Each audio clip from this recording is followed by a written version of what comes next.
മക്കളെ 66 PSC നോട്ടിഫിക്കേഷനുകൾ വരുന്നത് നമ്മുടെ 2026 കളം നിറയാൻ പോകുന്നത്. അതായത് ആരും സമരം ചെയ്യേണ്ട, ലിസ്റ്റിൽ വരിക, ജോലിക്ക് കയറുക. ഏറ്റവും പ്രധാനപ്പെട്ട ലിസ്റ്റിൽ ഉൾപ്പെട്ട് കഴിഞ്ഞാൽ ജോലി ഉറപ്പിക്കുന്ന ഒരു ലിസ്റ്റാണ് VFA ആയത്.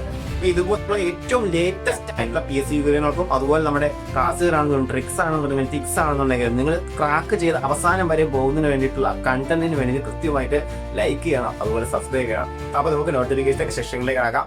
മക്കളെ 66 PSC നോട്ടിഫിക്കേഷനുകൾ വരുന്നത് നമ്മുടെ 2026 കളം നിറയാൻ പോകുന്നത്. നമ്മൾ പറഞ്ഞതെല്ലാം എല്ലാ നോട്ടിഫിക്കേഷനും വരികയാണ്. ഇനിയും ഒന്നിരണ്ടും വരാനുണ്ട്. ഡിസംബറിന് ഒരു പ്രത്യേകത ഉണ്ട്, വേറെ ഡിസംബർ എന്ന് പറയുമ്പോഴത്തേക്കും ത്രൂ ഔട്ട് നോട്ടിഫിക്കേഷൻ ആണ്. 31 തീയതി അവർ 2 നോട്ടിഫിക്കേഷൻ വന്നായി അല്ലേ? കഴിഞ്ഞ പ്രാവശ്യം എന്ന് പറയുമ്പോൾ 31 തീയതി വൈകുന്നേരം 5 മണിക്ക് വന്നിട്ട് 8 മണിക്ക് നമ്മൾ രാത്രി അപ്ലൈ ചെയ്തിട്ട് വിട്ടു. അപ്പോഴത്തേക്കും 2026 മുഴുവൻ നടത്താൻ വേണ്ടി PSC നിശ്ചയിച്ചുള്ള ഏകദേശം എല്ലാ പരീക്ഷ നോട്ടിഫിക്കേഷൻ ഈ മാസം കൊണ്ട് തന്നെ വന്ന് തീരും. അതാണ് സിറ്റുവേഷൻ. അപ്പൊ ഇപ്പൊ വന്നിരിക്കുന്ന ഏറ്റവും ലേറ്റസ്റ്റ് തീരുമാനത്തിൽ നോട്ടിഫിക്കേഷൻ വരിക. നമുക്ക് ഏറ്റവും പ്രധാനപ്പെട്ട നമ്മൾ എല്ലാവരും നോക്കി നമ്മൾ എപ്പോഴും ഇങ്ങനെ പറഞ്ഞുകൊണ്ടിരിക്കുന്ന ആ ഒരു സംഭവം എന്താണ് നമ്മുടെ VFA village field assistant notification വരുന്ന വേറെ 16 തീയതി വരും. 16 തീയതി വരുന്ന പറഞ്ഞിരിക്കുന്നത്. 16 തീയതി പുതിയ തീരുമാനം ഉണ്ടാവും. വരും. കാരണം PSC പറഞ്ഞ ഡേറ്റിൽ നമുക്ക് നോട്ടിഫിക്കേഷൻ തന്നിട്ടുണ്ട്. ഓക്കെ, അപ്പൊ നമുക്ക് ഇന്നത്തെ വന്ന തീരുമാനങ്ങൾ പ്രധാനപ്പെട്ട നോട്ടിഫിക്കേഷൻസ് ഏതൊക്കെയാണെന്ന് നോക്കാം. ഏറ്റവും പ്രധാനം വില്ലേജ് ഫീൽഡ് അസിസ്റ്റന്റ് തന്നെയാണ്.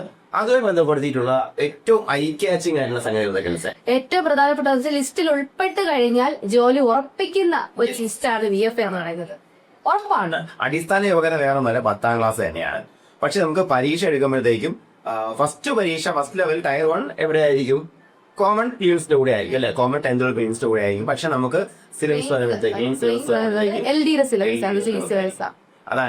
അതായത് നമുക്ക് ഇംഗ്ലീഷും അതുപോലെ തന്നെ മലയാളവും ഉണ്ടായിരിക്കും, ഉറപ്പായിട്ടും ഉണ്ടായിരിക്കും.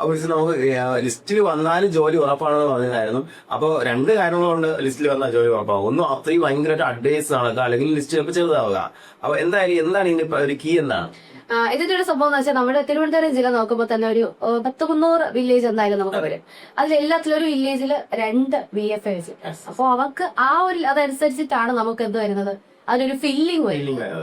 അപ്പൊ അതിനനുസരിച്ച് ലിസ്റ്റിൽ ഉൾപ്പെടുന്ന എല്ലാവർക്കും എന്ന് പറയുന്ന മെയിൻ കാരണം നമുക്കറിയാം, നമ്മുടെ ഈ ഡിഗ്രി ലെവൽ എക്സാമിന്റെ എല്ലാം ഒരുമിച്ചാണ്. അപ്പൊ അതുകൊണ്ട് തന്നെ 10th ലെവല് ഡിഗ്രി ലെവല് കിട്ടുന്നത് എന്തായാലും 10th ലെവല്.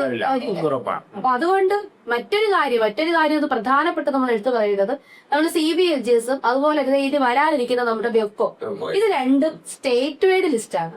അതിനിടയ്ക്ക് വരുന്നത്, അതായത് നമ്മുടെ എല്ലാ പരീക്ഷകളും എടുത്ത് നോക്കുമ്പോൾ നമ്മുടെ ഡിഗ്രി ലെവൽ ആയാലും ശരി, നമ്മുടെ 10th ലെവൽ ആയാലും ശരി, കൂട്ടത്തിൽ കിടിലം, അതായത് ജില്ലാ ബേസ് വരുന്ന ഒരൊറ്റ ലിസ്റ്റ് VFA മാത്രമേ ഉള്ളൂ എന്നതാണ്. അപ്പൊ നിങ്ങൾക്ക് ഇഷ്ടപ്പെട്ട ജില്ല വെച്ച് അപേക്ഷിക്കാം. മാത്രമല്ല നിങ്ങൾക്ക് ജില്ല മാറ്റി അപേക്ഷിക്കാനുള്ള സാഹചര്യമുണ്ട്. അതുപോലെ നമുക്ക് ഏതെങ്കിലും LC ഒക്കെ ഇല്ലാത്ത സ്ഥലങ്ങളിലോട്ട് മാറ്റി അപേക്ഷിക്കുന്ന ആൾക്കാരൊക്കെ പറ്റി.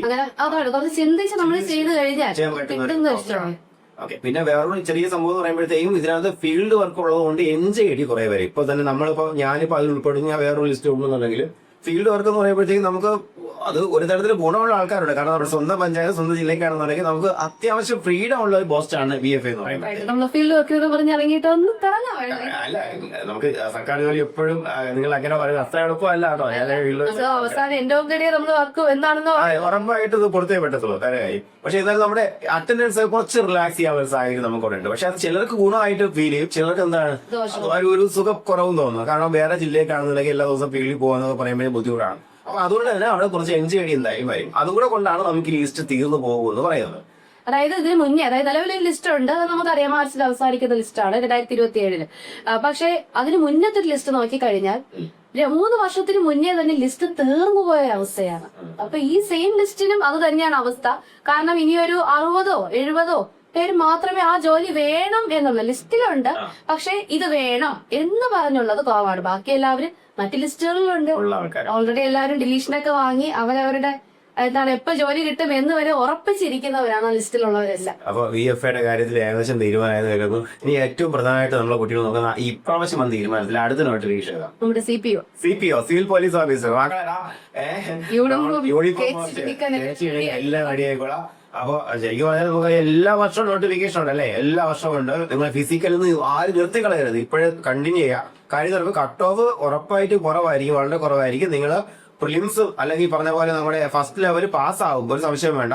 അപ്പൊ ഫിസിക്കലിന് വേണ്ടിയിട്ട് നിങ്ങൾ കൃത്യമായിട്ട് വർക്ക് ചെയ്യുന്നതാണ്. ഫിസിക്കൽ കഴിഞ്ഞ് മെയിൻ ലിസ്റ്റിലേക്ക് വരിക എന്നുള്ളതാണ് പ്രാധാന്യം.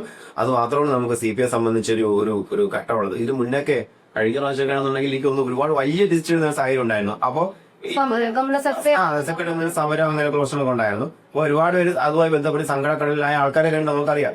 പക്ഷെ എന്താ ഇപ്പൊ നിലവിൽ എന്താ PSC അങ്ങനെയല്ല മാറിയിട്ടുണ്ട്. മാറിയിട്ടുണ്ട്. അതായത് ആരും സമരം ചെയ്ത ലിസ്റ്റിൽ വരിക, ജോലി അപ്പൊ അത്തരത്തിലേക്ക് കാര്യങ്ങൾ മാറിയിട്ടുണ്ട്. അതുകൊണ്ട് തന്നെ നമ്മൾ ലിസ്റ്റിലേക്ക് വരാനുള്ള ശ്രമം നിങ്ങളുടെ ഭാഗത്ത് ഉണ്ടാവും എന്നുള്ളത് CPയുടെ കാര്യത്തിൽ പറയാനുള്ളത്.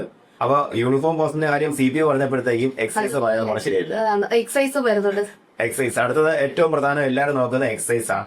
ഓക്കെ, എക്സസൈസിൽ തന്നെ നമുക്ക് CPO വനിത രണ്ട്, അതായത് വുമൻസിനും മെൻസിനും വന്നിട്ടുണ്ട്. എക്സസൈസിലും വുമൻസിനും മെൻസിനും വന്നിട്ടുണ്ട്. അതുപോലെ നമുക്ക് ഫയർഫോഴ്സ് ഫയർ ആൻഡ് റെസ്ക്യൂല് വന്നിട്ടുണ്ട്. പിന്നെ നമുക്ക് ഡ്രൈവർ വേക്കൻസികൾ വന്നിട്ടുണ്ട്. ഡ്രൈവർ വന്നിട്ടുണ്ട്. എല്ലാം ഒരുമിച്ച് വന്നിട്ടുണ്ട്. എല്ലാവർക്കും ഒരുമിച്ച് പഠിക്കാം. നമ്മൾ ഹെവിയും കൂടെ ഉള്ള ആൾക്കാരെ സംബന്ധിച്ചിടത്തോളം നിങ്ങൾക്ക് ഫയർ ആൻഡ് റെസ്ക്യൂ ഡ്രൈവർ കിട്ടിയ പോസ്റ്റാണ്. കൃത്യമായിട്ട് പഠിച്ച് കയറി കൊള്ളാം കേട്ടോ.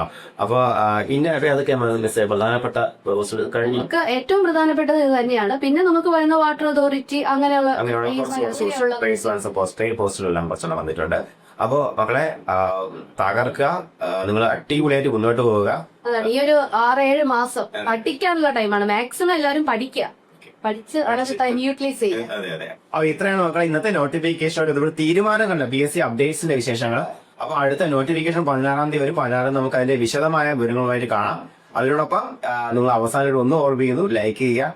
അതുപോലെ നിങ്ങളുടെ അഭിപ്രായങ്ങൾ കൃത്യമായി രേഖപ്പെടുത്തുക. അടുത്ത കണ്ടന്റ് വരുന്നുണ്ട്. ഓരോ കണ്ടന്റ് ഒരു മാർക്ക്, ഇത് ഇൻഫർമേഷൻ കണ്ടന്റാണ്. അല്ലാതെ ഓരോ കണ്ടന്റ് ഒരു മാർക്ക് ഉറപ്പിച്ച് മുന്നോട്ട് പോവാം. ഒഴിച്ചു ദിവസം ഉറപ്പായിട്ടും. ഓക്കെ.